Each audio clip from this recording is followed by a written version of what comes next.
xibaar yu wér te wóor ca tàng ba abonnez-vous pour ngeen di mën di jot suñuy vidéo. mbokku internet yi seetaan Buzz 221 HD ñoo ngi leen di nuyu fële ci réew Mali ginnaaw limogeage bu Choguel Kokala Maïga démb ci mercredi bi tey jii président de transition bi muy général Assimi Goïta nommé na beneen militaire muy général Abdoulaye Maïga bi nekkoon porte-parole du gouvernement nekkoon ministre de l'administration territoriale nommé na ko premier ministre. kon boog foofu la ci réew Mali militaires yi ñu ngi wëy di tee nguur gi ginnaaw ñoom ba ñuy doog a def seen coup d'état jiitaloon Ba Ndaw mu jiite transition bi biñ demee 9 mois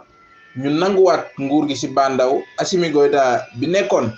vice président léegi mu nekk président de transition Mokhtar Wane nekk premier ministre bi